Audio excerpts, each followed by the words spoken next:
de Ucrania. José Luis Orella, profesor de Historia Contemporánea de la Universidad CEU San Pablo. José Luis, muy buenos días. Muy buenos días. Bueno, pues más que aniversario de guerra, que también lo es de Ucrania, lo que está centrando toda la atención es ese documento de China que pone encima de la mesa que si se quiere llegar a un acuerdo hay que empezar a andar en contraposición a lo que vimos de Borrell de ayer, que paz es la que quiere Rusia, en lugar de decir vamos a ver en una mesa de negociación qué paz quiere Rusia. ¿Cómo lo ves, José Luis? Hombre, es un inicio de un camino, ¿no? O sea, las características militares, desde luego, la que están dándose cuenta es que, por un lado, los rusos, cada vez que están intentando romper el frente ucraniano, de alguna manera, la capacidad de drones de advertencia que tiene el frente ucraniano, pues está, desde luego, imposibilitando los avances rusos, destruyendo todas sus puntas de lanza. Ya llevan dos emboscadas con destrucción de material blindado por parte rusa, imposibilitando sus ofensivas. A su vez, queda en un gran interrogante si esas donaciones de Leopard y de material de carros de combate que van a desarrollar los europeos, con las decenas de miles de hombres entrenados, van a poder tener una capacidad de romper el frente ruso y, por lo tanto, proporcionar esa victoria militar para los ucranianos en unos frentes con una alta saturación de artillería rusa y con una acumulación, desde luego, de infantería un poco en ese frente. Lo que todos los expertos militares ven, desde luego, es un conflicto que se puede estancar y que es casi imposible una victoria militar por cada bando, como no sea una escalada en vertical con un armamento que nos pueda abrir a otro tipo de horizontes, ¿no? Por lo tanto, la llegada de la carta china ahora, desde luego, descubre, por una parte, lo que ya estamos viendo, una división del mundo casi en dos bloques. La cuarta parte de los países de la ONU se sitúan más o menos en el eje a favor de Rusia y la otra parte pues en torno a Estados Unidos y a la Unión Europea, y ya también un hastío en la mayoría de los países que ya desean una salida militar, porque para todo el mundo son efectos negativos a niveles económicos y de todo tipo, excepto, como ya hemos hablado otras veces, de otros países que han sacado unas ganancias gracias a la guerra, ¿no? China, desde luego, claramente quiere salir de ello, y aquí hay que tener en cuenta también otra particularidad por la cual el presidente también polaco ha aceptado. Antes, un poco de lo de la guerra, uno de los grandes planes de reforma económica que tenían, desde luego, los polacos era la creación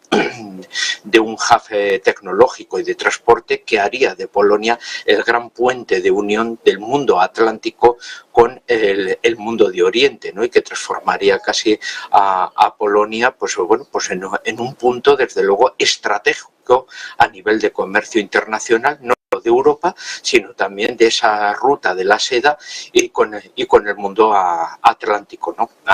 Ahora, desde luego, el que China, desde luego, ofrezca ese inicio de camino para poner ya una luz al final del túnel, pues desde luego parece recordar en muchos casos que, ojo, que la economía polaca, en esa proyección de crecimiento para el futuro,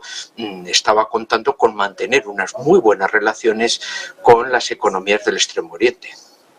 En todo ese entorno, y un año después, y es después de llegar también esta carta, pero ver ese discurso de Borrell ayer en Naciones Unidas, ver la reacción de Estados Unidos, ver la reacción también de Polonia, ¿crees que hay opciones ahora mismo en este segundo año, o como vamos comentando, ¿no?, en el tercer día, sobre todo desde el inicio de la escalada nuclear,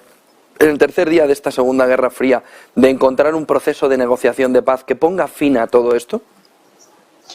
Hombre, lo vamos a ver un poco en primavera. Como hemos dicho, la cuestión es que los profesionales militares, que como hemos visto no ven muchas posibilidades de victoria, no se ven saturados por opiniones políticas. Los militares rusos están intentando salvar la situación, como lo han hecho últimamente, y desde luego si Vladimir Putin les calienta con una ofensiva, con unas ganas de conquista de terreno, pueden igual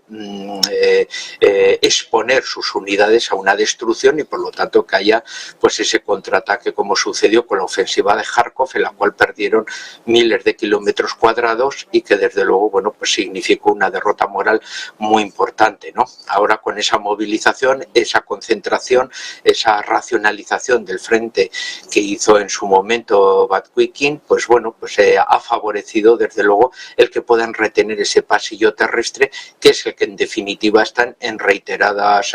comunicaciones, como el último speech que lanzó el presidente ruso, pues desde luego lo que se conformarían como conquista territorial, ¿no? Podemos decir que sería lo indefinible, el mínimo que ellos plantean en ese aspecto. Por el otro lado, por el parte ucraniano, que lógicamente tiene la reivindicación de todos sus territorios soberanos de reconocimiento internacional, claro, es la ayuda militar y que desde luego esa ayuda y ese entrenamiento de sus fuerzas les podría proporcionar en primavera una ofensiva que volviera a recordar desde luego ese avance, esa posibilidad de destruir el frente y por lo tanto conseguir una victoria militar que les pusiera ya en una posición de fortaleza en una negociación, que desde luego se ve también bastante difícil porque desde luego los rusos han conseguido bueno, esa saturación defensiva a nivel de frente y no parece que estén desde luego en unas situaciones precarias como las anteriores para proceder desde luego a esa evacuación de territorios, ¿no? Así que si las circunstancias militares más bien lo que parece es una congelación de los frentes, esto abriría desde luego las posibilidades desde luego de una posible negociación antes de tener un conflicto congelado de las dimensiones que es la guerra de Ucrania, ¿no? Solo un asunto más, Orella. Moldavia, que ayer vimos cómo había un mensaje desde Rusia que Ucrania podría intentar conseguir todo el arsenal de la antigua Unión Soviética que hay en Transnistria, esa parte de Moldavia, pero bajo tutelaje, no sé cómo calificarlo, protectorado de Rusia, donde todavía hay 1.600 militares. Está escalando el conflicto, está superando ya las fronteras de Ucrania un año después con mayor fuerza de lo que hemos visto durante este año pasado. Bueno, son elementos un poco que ayudan a amplificar el conflicto y que por una parte para los ucranianos desde luego el objetivo es una de mayor ayuda, un poco en el sentido de decir, oiga, no nos congelen el conflicto porque esto puede tener un contagio a una Moldavia que es fronteriza desde luego con el territorio de la Unión Europea, como es Rumanía. Moldavia, por muy pequeña que sea, es uno de los países limítrofes, uno de los países que está en ese proceso de relaciones bilaterales con la Unión Europea en todos los aspectos, que una gran parte de su población ya viven como inmigrantes en nuestro contorno de la Unión Europea y desde luego es uno de los países que está en esos procesos de negociación que le gustaría ser desde luego absorbido por la Unión Europea. Sería una labor, desde luego, que siempre se ha desarrollado a nivel propagandístico de que, ojo, de que la expansión rusa es una expansión de signo imperialista, de reconocimiento, de reabsorción del viejo espacio soviético y que, por lo tanto, toda la OTAN tiene que tener un poco esas llamadas de atención para ello, ¿no? Forma parte, se puede decir un poco, de ese punto de vista que los ucranianos saben que consiguen, desde luego, pues un contexto favorable en el ámbito báltico, incluso en el ámbito polaco, etcétera, sobre todo en los países fronterizos que más o menos pues se sienten intranquilos un poco con estos movimientos, ¿no? La cuestión de Transnistria con su viejo problema congelado con el resto de Moldavia pues significa un poco eso. Y también pues